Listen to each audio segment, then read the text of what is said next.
Hello aspirants ತುಂಬ ಜನಕ್ಕೆ ನಾವು ಯಾವ ಪೋಸ್ಟಿಗೆ ಹಾಕಬೇಕು ಯಾವ ಪೋಸ್ಟಿಗೆ ಅಪ್ಲಿಕೇಶನ್ ಹಾಕಬೇಕು ಸೆಲೆಕ್ಷನ್ ಪೋಸ್ಟಲ್ಲಿ ಅನ್ನೋದು ತುಂಬ ಕನ್ಫ್ಯೂಷನ್ ಇತ್ತು. ನಾನು ಅದನ್ನು ಕ್ಲಿಯರ್ ಮಾಡ್ತೀನಿ. ಹಾಗೆ ತುಂಬ ಇದನ್ನ ಈಗ ಸ್ವಲ್ಪ ಪ್ಯಾಟರ್ನ್ ಚೇಂಜ್ ಆಗಿರೋದು ನೋಡಿದರೆ ಸೆಕ್ಷನ್ ಟೈಮರ್ನ ಇಂಟ್ರೊಡ್ಯೂಸ್ ಮಾಡಿದ್ರಲ್ವಾ. ಸೆಕ್ಷನ್ ಟೈಮರು ಇದನ್ನ ಹೇಗೆ ಡೀಲ್ ಮಾಡಬೇಕು, ಸೆಕ್ಷನ್ ಟೈಮರ್ನ ಹೇಗೆ ಮೇಂಟೈನ್ ಮಾಡಬೇಕು ಅನ್ನೋದ್ರ ಬಗ್ಗೆ ಹೇಳ್ತೇನೆ. ಓಕೆನಾ. ಅಲ್ಲ, ಇದು ಫಸ್ಟು ಯಾವ್ಯಾವ ಪೋಸ್ಟ್ಗೆ ಯಾರ್ಯಾರು ಎಲಿಜಿಬಲ್ ಅನ್ನೋದನ್ನ ಹೇಳ್ತೇನೆ. ವಿಡಿಯೋನ ಕೊನೆ ತನಕ ನೋಡಿ, ತುಂಬ ಯೂಸ್ಫುಲ್ ಆಗಿರುತ್ತೆ. ಓಕೆನಾ. ರೆಕಾರ್ಡ್ ಆಗ್ತಾ ಇದೆ. ಓಕೆನಾ. ಈಗ ನೋಡ್ರಿ, ಫಸ್ಟು ಇದು ಸ್ಟೀನೋಗ್ರಫಿ ಇರಬೇಕು, ಇದು ಬೇಡ. ಆಮೇಲೆ ಸೀನಿಯರ್ ಟೆಕ್ನಿಕಲ್ಲು, ಇದು ಕೆಮಿಕಲ್ಲು, ಗ್ರೌಂಡ್ ವಾಟರ್ ಡಿಪಾರ್ಟ್ಮೆಂಟು, ಇದು ಕೂಡ ಕೆಮಿಸ್ಟ್ರಿ ಆ್ಯಂಡ್ ಇದು ಇದರಲ್ಲಿ ಕೇಳಿದ್ದಾರೆ, ಅಂದರೆ ಲೆವೆಲ್ 6 ಜಾಬಲ್ಲಿ ಇದು ಮಾಸ್ಟರ್ ಡಿಗ್ರಿ ಕೇಳಿದ್ದಾರೆ. ಅಂದರೆ ನೀವು ಪ್ರತಿಯೊಂದನ್ನು ನೀವೇ ಚೆಕ್ ಮಾಡಿ ನೋಡ್ಕೊಳ್ಳಿ. ಓಕೆನಾ. ಆಮೇಲೆ ಆದರೆ ಸುಮಾರಷ್ಟು ಎಲ್ರಿಗೂ ಬರುವಂಥದ್ದು, ಕಾಮನ್ ಆಗಿರುವಂಥದ್ದು, ಎಲ್ಲ ಡಿಗ್ರಿಗಳಿಗೂ ಬರುವಂಥದ್ದು, ತುಂಬ ಜನ ರಿಕ್ವೆಸ್ಟ್ ಮಾಡಿರೋಂಥದ್ದನ್ನ ನಾನು ಏನು ಮಾಡ್ತೇನೆ, ತೋರಿಸ್ತೇನೆ. ಯಾಕೆಂದರೆ ಸೀನಿಯರ್ ಟೆಕ್ನಿಕಲ್ಲು ಇದು ಹೈಡ್ರಾಲಜಿ ಬರಲ್ಲ. ಆಮೇಲೆ ಮಾರ್ಕೆಟಿಂಗ್ ಅಸಿಸ್ಟೆಂಟು ಕಾಮರ್ಸ್ ಇರೋರಿಗೆ ಬರುತ್ತೆ ಅಂತ ಅಂದ್ಕೊಂಡಿರ್ಬೋದು ನೀವು. ಬಟ್ ಆದರೆ ಏನಂತಂದರೆ ಇದು institute of fisheries and harvest ಟೆಕ್ನಾಲಜಿಯಲ್ಲಿ ಕೇಳಿದ್ದಾರೆ. ಸೊ ಇದು ಸೈನ್ಸಲ್ಲಿ ಇದಾಗಿರಬೇಕು, ಏನೋ ಫಿಶರೀಸಲ್ಲಿ ಸೈನ್ಸನ್ನು ಮಾಡಿರಬೇಕು. Okay. Assistant superintendent technology central silk board, ಇದನ್ನು ನೋಡುವ ತುಂಬ ಜನಕ್ಕೆ ಬಂದರೂ ಬರ್ಬೋದು ನೋಡುವ.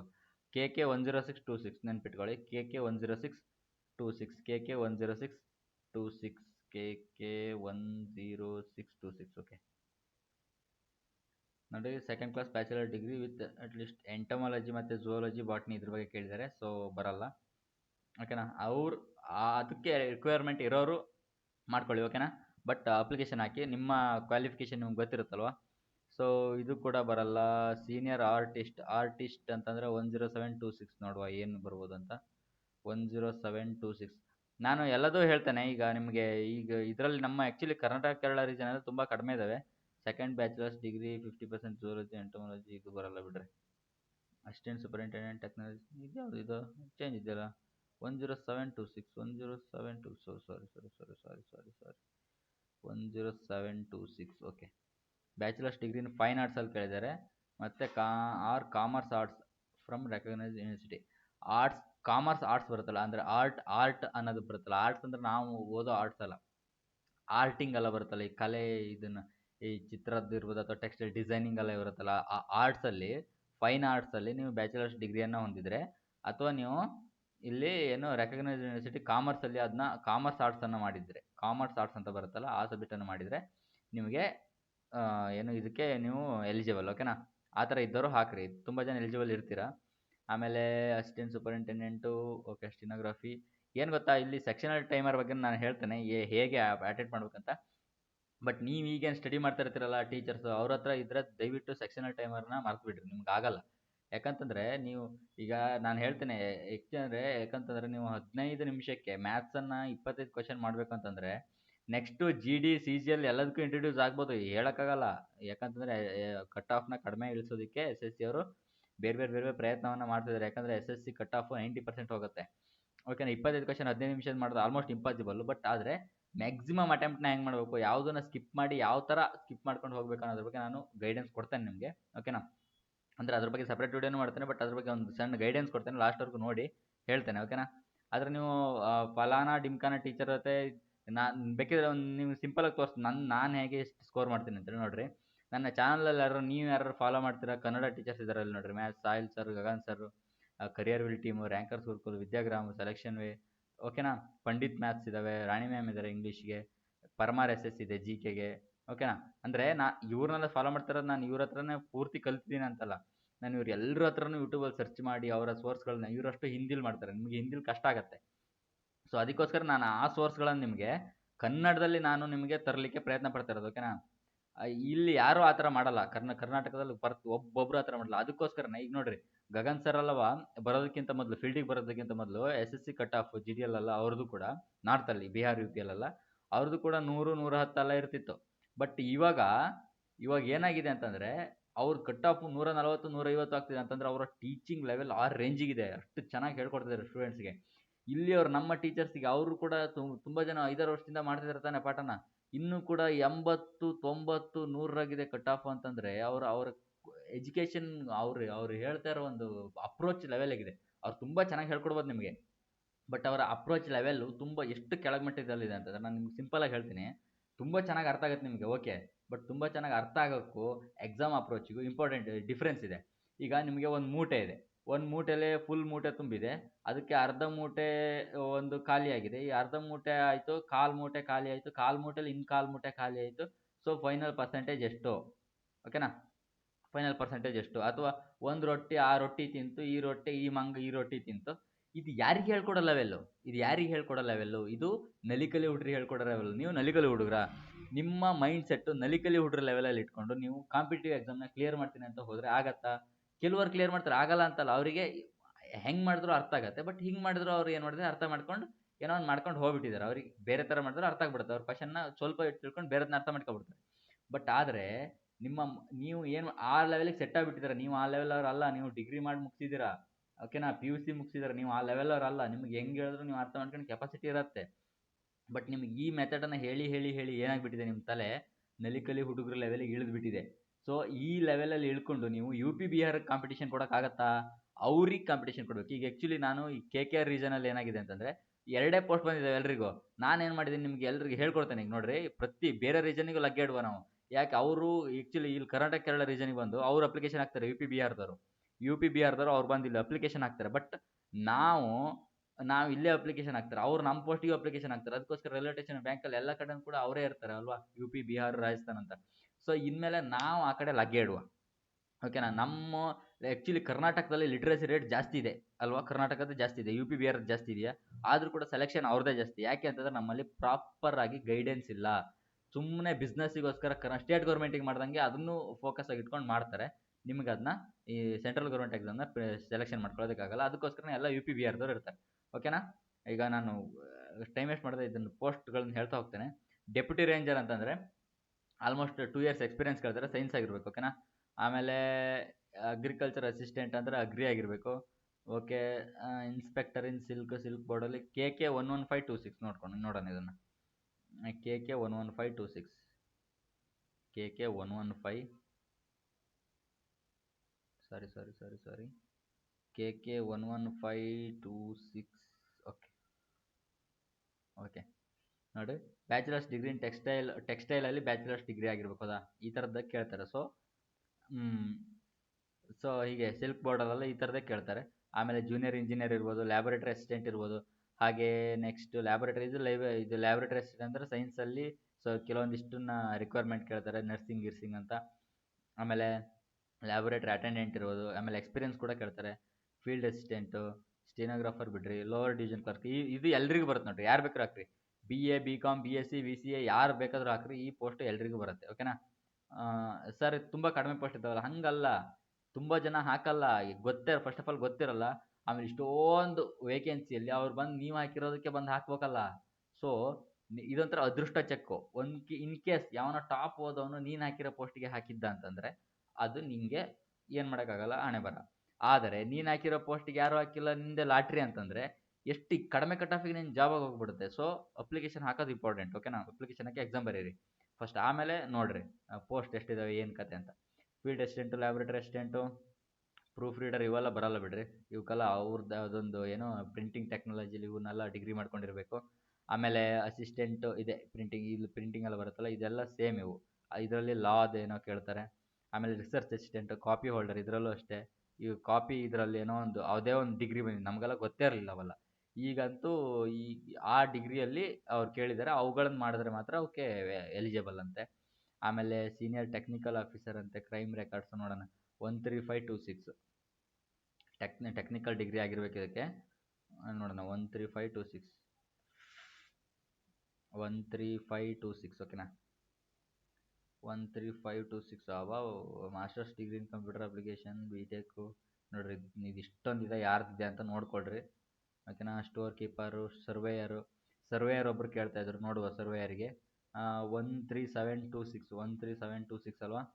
13726 ಓಕೆ.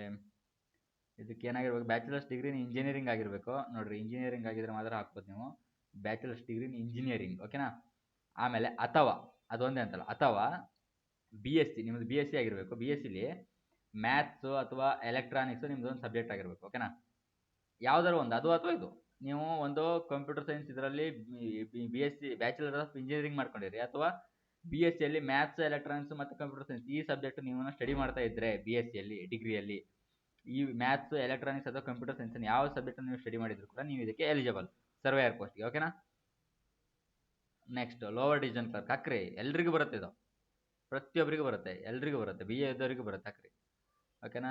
ಆಮೇಲೆ ನರ್ಸಿಂಗ್ ಆರ್ಡರ್ಲಿ ಇನ್ಸೆಟ್ ಕಲೆಕ್ಟರು, ಓಕೆ ನರ್ಸಿಂಗ್ ಅವರಿಗೆ. ನೆಕ್ಸ್ಟ್ ಲೈಬ್ರರಿ ಕ್ಲರ್ಕು, ಇದು ಎಂ ಪಿ ರೀಜನ್ ಅಲ್ವಾ. ಓಕೆ, ಎಂ ಪಿ ರೀಜನಲ್ಲಿ ಲೈಬ್ರರಿ ಕ್ಲರ್ಕ್ ಇದು ಕೂಡ ಎಲ್ರಿಗೂ ಬರುತ್ತೆ ಹಾಕ್ರಿ. ಆದರೆ ಕೆಲವೊಂದಕ್ಕೆ ಲೈಬ್ರರಿ ಸೈನ್ಸ್ ಬೇಕಾಗಿರುತ್ತೆ, ನೋಡೋಣ. ಎಂ ಪಿ 10126 ಅಲ್ವಾ, 10126 ಎಂ ಪಿ ರೀಜನ್ಗೆ ಹೋಗುವ. ನೋಡ್ರಿ, ಯಾವ ಇದು ರೀಜನ್ಗೆ ಹಾಕ್ತಾರೋ ಅದನ್ನು ನೀವು ಇಲ್ಲಿ ಕ್ಲಿಕ್ ಮಾಡಿಕೊಡ್ರಿ, ಎಂ ಪಿ ರೀಜನ್, ಆಮೇಲೆ ಪೋಸ್ಟ್ ಕೋಡ್ ಎಂ ಪಿ 10126 ಅಲ್ವಾ, 10126. Okay. 12th pass in equivalent board certificate from diploma course in science library science ಆಗಿರ್ಬೇಕು. ನಾ ಹೇಳಿಲ್ವಾ, ಲೈಬ್ರರಿ ಸೈನ್ಸ್ ಕೇಳಕ್ಕಿರ್ತಾರೆ ಲೈಬ್ರರಿ ಜಾಬ್ಗಳಿಗೆ. ಸೊ ಇದು ನಾನು ಫಸ್ಟು ಇದಕ್ಕಿಂತ ನಾವು ಸೌತರ್ನ್ ರೀಜನ್ ಹೋಗುವೆ. ಸೌತರ್ನ್ ರೀಜನ್ ಯಾಕಂತಂದ್ರೆ ಆಲ್ಮೋಸ್ಟ್ ಸೌತರ್ನ್ ರೀಜನ್ ಅಂತಂದ್ರೆ ನಾವು ಇನ್ನು ನಮ್ಮದು ಬರುತ್ತೆ, ಕರ್ನಾಟಕನೂ ಬರುತ್ತೆ southern ರೀಜನಲ್ಲಿ. K K reason southern ರೀಜನಲ್ಲಿ Tamil Nadu, Kerala ನಮ್ಮದು ಎಲ್ಲದೂ ಬರುತ್ತೆ. ಸೊ ಸ್ವಲ್ಪ ನೋಡುವ. ಇದರಲ್ಲಿ ನೇವಿಗೇಷನ್ ಅಸಿಸ್ಟೆಂಟ್ ಬರಲ್ಲ, ಟೆಕ್ಸ್ಟೈಲ್ ಡಿಸೈನರ್ ಬರಲ್ಲ, ಕೋರ್ಟ್ ಮಾಸ್ಟರ್ ಬರಲ್ಲ, ಫಾರ್ಮಸಿಸ್ಟ್ ಬರಲ್ಲ, ಲೋವರ್ ಡಿವಿಷನ್ ಕ್ಲರ್ಕ್ ಹಾಕ್ರಿ, ಬಿಡಬೇಡ್ರಿ. ಆಮೇಲೆ ಇಂಜಿನ್ ಡ್ರೈವರು, ಫೈರ್ಮ್ಯಾನು, ಇದೇನಿದು SR11026 ಅಂತ ನೋಡುವ. SR11026 ಇದು ಸೌದರ್ನ್ ರೀಜನ್ಗೆ ಸೆಲೆಕ್ಟ್ ಮಾಡ್ಕೊಳ್ಳಿ ಈಗ ನೆಕ್ಸ್ಟ್ ಪೋಸ್ಟ್ ಕೋಡು SR11026 ಓಕೆ. ಏನು ಬೇಕು, 10th ಪಾಸ್ ಬೇಕು, ನಾಲೆಡ್ಜ್ ಇನ್ ಸ್ವಿಮ್ಮಿಂಗ್ ಇರಬೇಕು. ಇದನ್ನ ಯಾರು ಬೇಕಾದ್ರೂ ಹಾಕ್ಬೋದು ನೋಡಿ. ಸ್ವಿಮ್ಮಿಂಗ್ ನಾಲೆಡ್ಜ್ ಇದ್ರೆ ಆಯಿತು, ಎಕ್ಸ್ಪೀರಿಯನ್ಸ್ ಇದ್ರೆ ಆಯಿತು. ಓಕೆನಾ. ಇದನ್ನ ಯಾರು ಬೇಕಾದ್ರೂ ಹಾಕ್ಬೋದು, ಅಂದರೆ 10th ಪಾಸ್ ಆಗಿರೋದು ಸ್ವಿಮ್ಮಿಂಗ್ ನಾಲೆಡ್ಜ್ ಇದ್ದಾರೆ ಹಾಕಿ. ಓಕೆ. ಆಮೇಲೆ ಸೈರೇಂಜ್ ಆಫ್ ಲಸ್ಕರ್ಸ್ ಇದನ್ನು ಹಂಗೆ ಚೆಕ್ ಮಾಡಿಕೊಡ್ರಿ, ನೋಡಿರಿ ಇದಕ್ಕೂ ಏನು ಅದೇ ಥರನೇ ಇರುತ್ತೆ. ಓಕೆನಾ. Laboratory attendant, dhobi, fitter. Dhobi ಅಂದರೆ ಏನಿದು, 11526 ನೋಡುವ. 11526 115 ಏನು ಕೇಳಿದ್ರೆ, 10th pass, 1 year experience in relevant field of hospital or field hospital in institute. ಇದು 1 year ಎಕ್ಸ್ಪೀರಿಯನ್ಸ್ ಕೇಳಿದ್ದಾರೆ ಅದರಲ್ಲಿ, ಏನೋ ಹಾಸ್ಪಿಟಲ್ ಇದರಲ್ಲಿ. ಮತ್ತೆ 10th ಅನ್ನು ಕೇಳಿದ್ದಾರೆ. ಇದು ತುಂಬ ಜನಕ್ಕೆ ಇದ್ದರೆ ಹಾಕ್ರಿ ಅವ್ರನ್ನ, ನಿಮಗೆ ಎಕ್ಸ್ಪೀರಿಯನ್ಸ್ ಇದ್ದರೆ. ಓಕೆನಾ. Next drilling. ಓಕೆ. ನೀವು ಇವರನ್ನು ಫಾಲೋ ಮಾಡಬೇಕು ಅಂತಿಲ್ಲ. ಈಗ ನಿಮಗೆ ಹಿಂದಿ ಅಂತಂದರೆ ಕಷ್ಟ ಆಗುತ್ತೆ. ನನಗೆ ಹಿಂದಿ ನಾಲೆಡ್ಜ್ ಇದ್ದು ಚೆನ್ನಾಗಿದೆ, ನನಗೆ ಹಿಂದಿ ನಾನು ಮಾಡ್ತೇನೆ. ಬಟ್ ನಿಮಗೆ ಈ ಸೋರ್ಸನ್ನು ನಿಮಗೆ ತರಬೇಕಂತಲೇ ನಾನು ಈ ಚಾನಲ್ ಸ್ಟಾರ್ಟ್ ಮಾಡಿರೋದು. ಓಕೆನಾ. ಅವ್ರದ್ದೇ ಸೋರ್ಸನ್ನು ನಿಮ್ಗೆ ಕೊಡ್ತೇನೆ ನಾನು. ಆಮೇಲೆ ಸೆಕ್ಷನ್ ಟೈಮರ್ ಬಗ್ಗೆನೂ ಹೇಳ್ತೇನೆ, ವೆಯ್ಟ್ ಮಾಡಿ. ಎಜುಕೇಷ್ನಲ್ ಓಕೆ ಒಂದು ನಿಮಿಷ.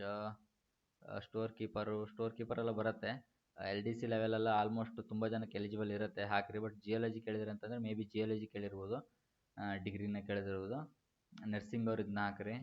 ಸ್ಟಾಫ್ ಕಾರ್ ಡ್ರೈವರು, ಕ್ಯಾಂಟೀನ್ ಅಟೆಂಡೆಂಟು ಇದು ಎಲ್ರಿಗೂ ಬರುತ್ತೆ. ಆಲ್ಮೋಸ್ಟ್ ಇದಕ್ಕೆ ಕಾಮರ್ಸ್ ಆಗಿರ್ಬೇಕು ಅನ್ಸುತ್ತೆ. ನೋಡೋಣ 13026 ಓಕೆ. ಮೆಟ್ರಿಕ್ಯುಲೇಷನ್ ರೀಕ್ವೆಂಟ್, ಮೆಟ್ರಿಕ್ಯುಲೇಷನ್ ನೋಡ್ರಿ. SSLC ಆದ್ರೆ ಹಾಕ್ರಿ, ಏನು ತಲೆ ಕೆಡಿಸ್ಕೊಬಿಡ್ರಿ. ಲ್ಯಾಬ್ರೇಟರಿ ಅಟೆಂಡೆಂಟು, ಲೈಬ್ರರಿ ಕ್ಲರ್ಕ್ ಅಂತ ಇದಕ್ಕೆ ಇದಾಗಿರ್ಬೇಕು ನೋಡ್ರಿ, ಕಾಮರ್ಸ್ ಆಗಿರ್ಬೇಕು. ಕಾಮರ್ಸ್ ಅವ್ರು ಇದಕ್ಕೆ ಹಾಕ್ರಿ. ಓಕೆನಾ. ಬೇಕಾದ್ರೆ 13626 ಬೇಕಾದ್ರೆ ಚೆಕ್ ಮಾಡಿ ತೋರಿಸ್ತೇನೆ. 13626 ಓಕೆ ನೋಡಿ. 12th ಪಾಸ್ ವಿತ್ ಕಾಮರ್ಸ್ ಆಗಿರಬೇಕು 12th. ಆಮೇಲೆ ಟೈಪಿಂಗ್ ಸ್ಪೀಡ್. ಈ ಟೈಪಿಂಗ್ ಸ್ಪೀಡನ್ನು ನೀವು ಆಮೇಲೆ ಮಾಡ್ಕೋಬೋದು, ನೀವು ಈಗಲೇ ಇರಬೇಕು ಅಂತಿಲ್ಲ. ನೀವು ಅಪ್ಲಿಕೇಶನ್ ಹಾಕಿ ನೀವು ಸೆಲೆಕ್ಷನ್ ಆಗುತ್ತೆ ಅಂದಮೇಲೆ ನೀವು ಟೈಪಿಂಗ್ ಪ್ರಾಕ್ಟೀಸ್ ಮಾಡಿ ತಗೋಬೋದು. ಆಮೇಲೆ ಅವರು ಎಕ್ಸಾಮ್ನ ಆಮೇಲೆ ಮಾಡ್ತಾರೆ ಟೈಪಿಂಗ್ನ. ಓಕೆನಾ. ನೀವು ಆಮೇಲೆ ಮಾಡ್ಕೋಬೋದು. ನಿಮ್ಮದು ಈ ಕ್ವಾಲಿಫಿಕೇಷನ್ ಇತ್ತು ಅಂದರೆ, ನೀವು ಕಾಮರ್ಸ್ ಆಗಿದ್ದೀರಿ ಅಂತಂದ್ರೆ ನೀವು ಹಾಕ್ಬಿಡ್ರಿ. ಓಕೆನಾ. ಒಳ್ಳೆ ಅವಕಾಶ ನೋಡಿರಿ ಕಾಮರ್ಸ್ ಅವ್ರಿಗೆ. ಕಾಮರ್ಸ್ ಅವ್ರು ಯಾರು ಇದ್ರು ಅದನ್ನ ಹಾಕ್ರಿ. ಆಮೇಲೆ ಲೋವರ್ ಡಿವಿಷನ್ ಕ್ಲರ್ಕು ಯಾರು ಬೇಕಾದ್ರೂ ಹಾಕ್ಬೋದು ಸದರ್ನ್ ರೀಜನಲ್ಲಿ. ಹಾಕ್ರಿ, ಒಬ್ಬರು ಬಿಡಬೇಡ್ರಿ, ಹಾಕ್ರಿ. ನರ್ಸಿಂಗ್ ಆಫೀಸರ್ ನರ್ಸಿಂಗ್ ಆಗಿರ್ಬೇಕು ನೋಡಿರಿ. ನರ್ಸಿಂಗ್ ಅವ್ರು ಇದ್ದಾರೆ ಒಂದೆರಡು ಜನ, ನೋಡೋಣ. 14626 ಅಲ್ವಾ, southern region. 14626 okay. Diploma in general nursing or midwifery of equivalent of university ಆಮೇಲೆ registered as a nurse and registered as a midwife or equivalent with state nursing council. ಇದು ತುಂಬ ಜನ ಇರಲ್ಲ ಬಿಡಿ, ಇದು ಆಲ್ಮೋಸ್ಟ್ ಜಾಬಲ್ಲಿ ಇರೋರಿಗೆ ಇದು. ಓಕೆನಾ. ಅಂದರೆ ಇದು ಪೇ ಲೆವೆಲ್ 7 ಅಲ್ಲ, ನಿಯರ್ಲಿ 1 ಲಕ್ಷ ಹೋಗುತ್ತೆ ಸ್ಯಾಲ್ರಿ ನಿಮ್ಮದು. So okay, junior technical driver, mechanical, research assistant. ಈಗ ಪ್ರತಿಯೊಂದರಲ್ಲೂ ಕೂಡ ಈ ಥರದ ಯಾವ್ದು ಬರುತ್ತೆ ನೋಡ್ರಿ. ನಾನು ಹೇಗೆ ಚೆಕ್ ಮಾಡ್ತಿದ್ದೀನ, ನೀವು ಹೇಗೆ ಚೆಕ್ ಮಾಡಿ, ನಾನು ಅಷ್ಟನ್ನು ಚೆಕ್ ಮಾಡ್ಲಿಕ್ಕೆ ಆಗಲ್ಲ, ವಿಡಿಯೋ ತುಂಬ ಲೆಂತಿ ಆಗಿಬಿಡುತ್ತೆ. ಓಕೆನಾ. ಇದು ವೆಸ್ಟರ್ನ್ ರೀಜನ್ ಬಂತು. ಡೆಪ್ಯೂಟಿ ರೇಂಜರ್ ಸೈನ್ಸ್ ಅವ್ರು ಹಾಕ್ರಿ. ಯಾವ ರೀಜನಲ್ಲೂ ಹಾಕ್ರಿ, ತಲೆ ಕೆಡಿಸ್ಕೊಬೇಡಿ. ಯಾವ ರೀಜನಲ್ಲಿ ಪೋಸ್ಟ್ ಜಾಸ್ತಿ ಇದೆ, ಚೆನ್ನಾಗಿದೆ ನೋಡಿ ಹಾಕ್ರಿ. ಇದನ್ನ ನೋಡಿ 10 ಪೋಸ್ಟ್ ಇದಾವೆ, ಇಂಥವೆಲ್ಲ ಬಿಡಲೇಬೇಡ್ರಿ, ಹಾಕ್ಬಿಡ್ರಿ. ಓಕೆನಾ. ನಿಮ್ಮ ಎಲಿಜಿಬಿಲಿಟಿಯನ್ನು ನೋಡ್ಕೊಳ್ರಿ. ನೆಕ್ಸ್ಟ್ ನಾವು ಈಗ ಸದರ್ನ್ ರೀಜನ್ಗೆ ಬರೋದಾದರೆ, ಓಕೆ, ಒಂದು ನಿಮಿಷ. ಸೆಂಟ್ರಲ್ ರೀಜನಿಗೆ ನೋಡ್ಬಿಡ್ತೀನಿ ಒಂದೆರಡು. ಲೈಬ್ರರಿ ಅಟೆಂಡೆಂಟ್ ಇರ್ಬೋದು. ಒಂದು ನಿಮಿಷ ನಾನು ಹೇಳ್ತೇನೆ, ಒಂದೇ ನಿಮಿಷ. ಇದು ಸೆಕ್ಷನ್ ಟೈಮರ್ ಬಗ್ಗೆ. Laboratory attendant, junior assistant, junior engineering ಮಾಡಿದ್ರಲ್ಲ, ಅದಕ್ಕೆಲ್ಲ ಚೆಕ್ ಮಾಡ್ಕೊಳ್ರಿ ಒಂದು ಸ್ವಲ್ಪ, ನಿಮ್ಮ ಎಸೆನ್ಷಿಯಲ್ ಕ್ವಾಲಿಫಿಕೇಷನ್ ಇದೆಯಾ ಅಂತೇಳಿ. ಆಮೇಲೆ store clerk, geology survey, okay. Mechanic, senior, junior, laboratory assistant ನೋಡಿರಿ, ಸೈನ್ಸ್ ಮಾಡಿದವರು. Laboratory scientific, drafts man, fields man, deputy ranger ನೋಡಿ 7 ಪೋಸ್ಟ್ ಇದೆ, ಚೆನ್ನಾಗಿದೆ ಪೋಸ್ಟು. ಆಮೇಲೆ ಹೀಗೆ ಪ್ರತಿಯೊಂದನ್ನು ನೋಡ್ತಾ ಹೋಗ್ರಿ. ಓಕೆನಾ. ಇದು ಕರ್ನಾಟಕ ಕೇರಳ ರೀಜನ್ ಆಲ್ರೆಡಿ ನೋಡಿನಿ. ಕೇರ್ ಟೇಕರ್ ಬರುತ್ತೆ ತುಂಬ ಜನಕ್ಕೆ. ಓಕೆನಾ. ಇದರಲ್ಲಿ ಆದರೆ ತುಂಬ ಜನ ಅಂತಂದರೆ ಸೈನ್ಸ್ ನರ್ಸಿಂಗ್ ಮಾಡಿರೋರಿಗೆ. Health work, junior pharmacist, tailor, ಇದರಲ್ಲೆಲ್ಲ ಇದರಲ್ಲಿ ಟೆಕ್ಸ್ಟೈಲ್ ಡಿಸೈನಿಂಗಲ್ಲೆಲ್ಲ ಇದಾಗಿರ್ಬೇಕು. ಕುಕ್ ಬರುತ್ತೆ. ಕುಕ್ ಬಂದರೂ ಕೂಡ ಕೆಲವೊಂದು ಇದನ್ನ ಕೇಳಿರ್ತಾರೆ, ನೋಡಿರಿ. ಓಕೆನಾ. ಕ್ಲರಿಕಲ್ ಪೋಸ್ಟ್ಗಳು ಎಲ್ರಿಗೂ ಬರುತ್ತೆ, ಹಾಕ್ಬಿಡ್ರಿ, ಎಲ್ಲೇ ಕಂಡ್ರೂ ಹಾಕ್ಬಿಡ್ರಿ. ಓಕೆನಾ. Nursing officer, ward technician, library science ಆಗಿರಬೇಕು.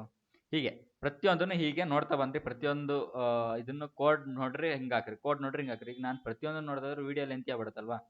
ಸೊ ಇದು ಪ್ರತಿ ವರ್ಷ ನೀವು ಸಪ್ರೇಟ್ ಪೋಸ್ಟ್ಗಳನ್ನೇ ಬಿಡೋದ್ರಿಂದ ಡಿಪಾರ್ಟ್ಮೆಂಟ್ಗಳೇ ಬೇರೆ ಬೇರೆ, ಪ್ರತಿ ವರ್ಷ ಬೇರೆ ಬೇರೆ ಡಿಪಾರ್ಟ್ಮೆಂಟ್, ಹಾಗಾಗಿ ಯಾರಿಗೂ ಗೊತ್ತಿರಲ್ಲ. ನಾವು ಪ್ರತಿಯೊಂದನ್ನು ಚೆಕ್ ಮಾಡಬೇಕಾಗತ್ತೆ. ಓಕೆನಾ. ನೀವು ಅದನ್ನು ಚೆಕ್ ಮಾಡಿ ನೋಡಿರಿ. ಈಗ ನಾನು ಓಕೆನಾ, ಈಗ ಇದರಲ್ಲಿ ಅಪ್ಲಿಕೇಶನ್ ಹಾಕೋದಾದರೆ ಹಿಂಗೆ ನೆಕ್ಸ್ಟ್ ಕೊಟ್ಟು, ಈಗ ಒಂದು ಅಪ್ಲಿಕೇಶನ್ ನೀವು ಇದಕ್ಕೆ ಕೋಡ್ ನಂಬರ್ ಕೊಟ್ಟಿದ್ದೀರಾ, ಕೋಡ್ ನಂಬರ್ ಕೊಟ್ಟು ಅಪ್ಲಿಕೇಶನ್ ಹಾಕಿ ನೀವು ಫೈಲ್ ಸಿಗ್ನೇಚರ್ ಮತ್ತು ಸೈನ್ ಅಪ್ಲೋಡ್ ಮಾಡಿದ್ರಿ ಅಂತಂದರೆ, ನೀವು ನೆಕ್ಸ್ಟ್ ಆಮೇಲೆ ಮತ್ತೆ ಅಪ್ಲಿಕೇಶನ್ ಅಂತ ಬಂದು ಮತ್ತೊಂದು ಸರಿ ಅಪ್ಲಿಕೇಶನ್ ಹಾಕಿ, ಮತ್ತೊಂದು ಕೋಡ್ ನಂಬರ್ ಹಾಕಿ, ಮತ್ತೊಂದು ಸರಿ ಅಪ್ಲಿಕೇಶನ್ ಹಾಕ್ತೀರಾ. ಹಿಂಗೆ ಎಷ್ಟು ಬೇಕಾದ್ರೂ ಅಪ್ಲಿಕೇಶನ್ ಹಾಕ್ತೀರಾ, 3 ಸಾವಿರನೇ ಅಪ್ಲಿಕೇಶನ್ ಹಾಕ್ಬೋದು. ಓಕೆನಾ. ಓಕೆ. ಈಗ ನಾನು ಇದಕ್ಕೆ ಬರೋದಾದ್ರೆ ನಿಮಗೆ ಇಲ್ಲಿ ನೋಡ್ರಿ, ಸೆಕ್ಷನ್ ಟೈಮರ್ ಇದಕ್ಕೆಲ್ಲ ಬರೋದಾದ್ರೆ, ಈಗ ನೋಡ್ರಿ ಸೆಕ್ಷನ್ ಟೈಮರು ಹೇಗಿದೆ ಅಂತಂದರೆ, ಈಗ 4 ಸೆಕ್ಷನ್ ಅಂತಂದರೆ ಏನು ಮಾಡಿದ್ದಾರೆ ಅವರು, 15 ನಿಮಿಷನ ಡಿವೈಡ್ ಮಾಡಿದಾರಲ್ವಾ. 15 ನಿಮಿಷ ಡಿವೈಡ್ ಮಾಡಿದ್ದಾರೆ, ಮ್ಯಾಥ್ಸು, ರೀಸನಿಂಗ್ ಮತ್ತು ಇದಕ್ಕೆ. ನಿಮಗೆ ಅಷ್ಟು ಕೂಡ ಕ್ವಶನನ್ನು ನೀವು ಅಟೆಂಡ್ ಮಾಡ್ಲಿಕ್ಕೆ ಆಗಲ್ಲ. ಯಾವುದ್ರಲ್ಲಿ ನಿಮಗೆ ಜಿ ಕೆಗೆ ಮತ್ತು ಇಂಗ್ಲೀಷಿಗೆ ಹೆಲ್ಪ್ ಆಯಿತು. ಜಿ ಕೆ ಇಂಗ್ಲೀಷನ್ನು 15 ನಿಮಿಷ, ಜಿ ಕೆಗೆಲ್ಲ 15 ನಿಮಿಷ ಬೇಡ. ನನ್ನ ಎಕ್ಸ್ಪೀರಿಯನ್ಸ್ ಹೇಳ, ನಾನು ಜಿ ಡಿಗೆ ಇದೆ, ರೀಸನಿಂಗಿಗೆ 10 ನಿಮಿಷ, ಹಾಂ ಸರ್ 10 ನಿಮಿಷ, ನಮಗೆ 15 ನಿಮಿಷದ ಮೇಲೆ ಬೇಕು ಸರ್, 20 ನಿಮಿಷನೇ ಬೇಕಾಗುತ್ತೆ ಸರ್. ನೀವು ಅಂಥವ್ರ ಹತ್ರ ಸ್ಟಡಿ ಮಾಡಿದ್ದೀರಾ, ನಾನೇನು ಮಾಡಲಿ. ಓಕೆನಾ. ಈಗ ಜಿ ಕೆಗೆ 15 ನಿಮಿಷ, ಮ್ಯಾಥ್ಸಿಗೆ 15 ನಿಮಿಷ ಕೊಡ್ತಿದ್ವಿ, 15ರಿಂದ 20 ನಿಮಿಷ ಯಾವುದಕ್ಕೆ, ಜಿ ಡಿಯಲ್ಲಿ. ಆಮೇಲೆ ಯಾವುದು ಜಿ ಕೆಗೆ 7 ನಿಮಿಷ, ಇಂಗ್ಲೀಷಿಗೆ 10 ನಿಮಿಷ. ಟೋಟಲ್ ಎಷ್ಟಾಯಿತು, 25, 27, 10, 37 ನಿಮಿಷ ಅಂತಂದರೆ, ಒಂದು ನಿಮಿಷ, ಹಾಂ 25, 27, 27, 37 ಅಂತಂದರೆ 40, ಅಂತಂದ್ರೆ ನಿಯರ್ಲಿ 15ರಿಂದ 20 ನಿಮಿಷ ಉಳಿಸ್ತಿದ್ವಿ ನಾವು. ಉಳಿಸಿ ನೆಕ್ಸ್ಟ್ ರೌಂಡಿಗೆ ಅಂತಂದರೆ ಇಲ್ಲಿ ಏನು ಮಾಡ್ತಿದ್ವಿ ಅಂತಂದ್ರೆ, ಇಲ್ಲಿ ರೀಸನಿಂಗಲ್ಲಿ 10 ಕ್ವಶನ್ ಅಂತಂದರೆ ಇದರಲ್ಲಿ ಒಂದಿಷ್ಟು ಸ್ಕಿಪ್ ಮಾಡಿ ಹೋಗಿರ್ತೀವಿ, ಅದನ್ನು ಬಂದು ಅಟೆಂಡ್ ಮಾಡ್ತೀವಿ. ನೆಕ್ಸ್ಟು ಇದರಲ್ಲಿ ಮ್ಯಾಥ್ಸಲ್ಲಿ ಒಂದು ಸ್ವಲ್ಪ ಸ್ಕಿಪ್ ಮಾಡಿ ಹೋಗಿರ್ತೀವಿ, ಅದನ್ನು ಬಂದು ಅಟೆಂಡ್ ಮಾಡ್ತೀವಿ ನೆಕ್ಸ್ಟು. ಓಕೆನಾ. ಯಾಕಂತಂದರೆ ನೀವು ಮೇಯ್ನ್ಲಿ ಹೇಳ್ಬೇಕಂತಂದರೆ, ನಿಮಗೆ ಇದರಲ್ಲಿ SSCಯಲ್ಲಿ ಫಸ್ಟ್ ಅಟೆಂಪ್ಟ್ಗಿಂತ ನೀವು ಸೆಕೆಂಡ್ ಅಟೆಂಪ್ಟ್ ಬರ್ತಿರಲ್ಲ, ಸೆಕೆಂಡ್ ಸರಿ ಒಂದು ಸರಿ ಮುಗಿಸ್ಕೊಂಡು ಟೈಮ್ ಉಳಿಸ್ಕೊಂಡು ಸೆಕೆಂಡ್ ಸರಿ ಬರ್ತೀರ, ತುಂಬ ಎಫಿಷಿಯನ್ಸಿ ಇರುತ್ತೆ, ತುಂಬ ಮಾರ್ಕ್ಸ್ ಅದರಲ್ಲಿ ಜಾಸ್ತಿ ಆಗುತ್ತೆ. ನಿಮಗೆ ಡೌಟ್ ಬರುತ್ತೆ, ಓಹೋ ನಾನಾ ಮಾಡಿದ್ದಿದ್ದು, ನಾನು ಸಾಲ್ವ್ ಮಾಡ್ಬಿಟ್ನ ಈ ಕ್ವಶನ್, ಅಷ್ಟೊಂದು ಎಕ್ಸ್ಪೀರಿಯನ್ಸ್ ಇದು ಎಫಿಷಿಯನ್ಸಿ ಇರುತ್ತೆ 2ನೇ ಸರಿ ಮಾಡಬೇಕಿದ್ರೆ. ಸೊ 2ನೇ ಸರಿ ಅಟೆಂಪ್ಟ್ ಮಾಡ್ಕೊಳ್ಳಿ, ಟೈಮ್ ಉಳಿಸ್ಕೊಡ್ರಿ. ಅದು ಹೇಗೆ ಅಂತೇಳಿ ನಾನು ಹೇಳ್ತೇನೆ. ಓಕೆನಾ. ನನ್ನ ನಿಜವಾದ ಅಡ್ವೈಸ್ ಅಂತಂದರೆ, ನೀವು ಸೆಂಟ್ರಲ್ ಗೌರ್ಮೆಂಟಿಗೆ ಪ್ರಿಪೇರ್ ಆಗ್ತಿದ್ದಾರೆ ಅಂತಾರೆ, ಈಗ ಏನು ಕನ್ನಡದಲ್ಲಿ ಮಾಡ್ತಾ ಇದ್ದಾರಲ್ಲ, ನಿಜವಾಗ್ಲೂ ಆ ಟೀಚರ್ಸ್ಗಳಿಂದ ನಾನು ಉಲ್ಟಾ ಪಲ್ಟಾ ಅವರಿಗೆ ಇದು ಮಾಡ್ಬೇಕಂತ ಹೇಳ್ತಾ ಇಲ್ಲ, ಅವರು ತುಂಬ ಚೆನ್ನಾಗಿ ಮಾಡ್ತಾರೆ, ಎಫಿಷಿಯನ್ಸಿ ಇದೆ. ಬಟ್ ಅವ್ರು ಏನು ಮಾಡ್ತಿದ್ದಾರೆ ಅಂತಂದ್ರೆ, ಅವರು ಸ್ಟೇಟ್ ಗೌರ್ಮೆಂಟ್ನ ಫೋಕಸ್ ಮಾಡ್ತಾರಲ್ವ, ಸ್ಟೇಟ್ ಗೌರ್ಮೆಂಟ್ ಫೋಕಸ್ ಮಾಡ್ತಾರಿಂದ ಅವ್ರಿಗೆ ಅದು ಆಗಬೇಕು, ಇದು ಆಗಬೇಕು, ಬಿಸ್ನೆಸ್ ಆಗಬೇಕು.